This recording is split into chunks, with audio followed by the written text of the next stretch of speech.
خداوند یسوع مسیح کے نام میں آپ کو سلام۔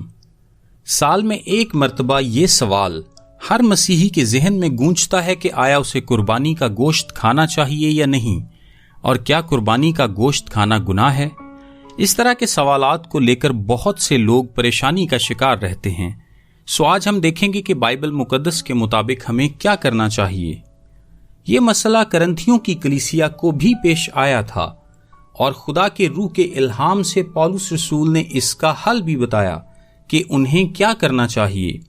آئیے کرنتھیوں کی کلیسیا کو لکھے گئے خط کے پس منظر کو دیکھتے ہیں۔ کرنتھیوں میں تقریباً ہر جگہ ایسا گوشت پایا جاتا تھا جس کا تعلق بتوں کی قربانی سے ہوتا تھا۔ لوگوں کا ماننا تھا کہ بدروہیں کھانے کے ذریعے جسم میں داخل ہو سکتی ہیں، سو وہ لوگ بدروہوں سے کھانے کو پاک کرنے کے لیے بتوں کے آگے قربانی گزرانتے تھے۔ قربانی کے گوشت کے 3 حصے کیے جاتے تھے۔ ایک حصہ بت کے آگے جلا دیا جاتا تھا، ایک حصہ قربانی گزراننے والے پجاری کو مل جاتا تھا، اور ایک حصہ قربانی کرنے والے اپنے گھر کو لے جاتے تھے تاکہ اسے کھا سکیں۔ اب پجاری کو کیونکہ بہت سارے حصے ملتے تھے، سو وہ اس گوشت کو بازار میں فروخت کر دیتا تھا۔ سو ہو سکتا ہے کہ جب آپ بازار سے گوشت خریدیں وہ قربانی کا ہو، یا آپ کسی کے گھر جائیں اور وہاں آپ کو جو گوشت کھانے کو پیش کیا جائے وہ گوشت بھی قربانی کے حصے کا ہو۔ اب بہت سے لوگ ایسے تھے جو غیر اقوام سے مسیحیت میں آئے تھے۔ وہ لوگ اس گوشت سے نفرت کرتے تھے کیونکہ انہی چیزوں اور طرز زندگی سے تو وہ بچ کے آئے تھے، یعنی بتوں کی عبادت اور قربانی وغیرہ سے۔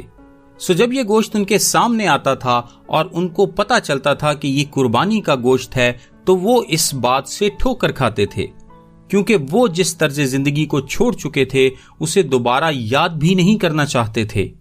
اس کے برعکس جو مسیحی مضبوط ایمان کے حامل تھے وہ کہتے تھے کہ بت کیا چیز ہے، سو ہمیں اس کھانے سے کوئی فرق نہیں پڑتا کیونکہ مسیح نے ہمیں آزادی دی ہے۔ سو ایک تنازع کھڑا ہو گیا جس کو سلجھانے کے لیے پولس رسول نے تفصیل سے بیان کیا کہ اس صورتحال میں ایمانداروں کو کیا کرنا چاہیے۔ اب 3 باتیں ہیں جن کی وجہ سے کچھ لوگ سمجھتے تھے کہ سب کچھ روا ہے اور مسیح میں سب چیزوں کی آزادی ہے اور ہم جو چاہے کر سکتے ہیں۔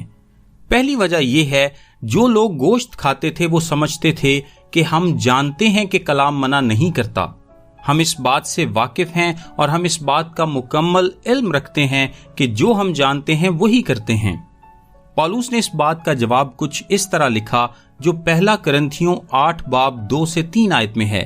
لکھا ہے، اگر کوئی گمان کرے کہ میں کچھ جانتا ہوں تو جیسا جاننا چاہیے ویسا اب تک نہیں جانتا، لیکن جو کوئی خدا سے محبت رکھتا ہے اس کو خدا پہچانتا ہے۔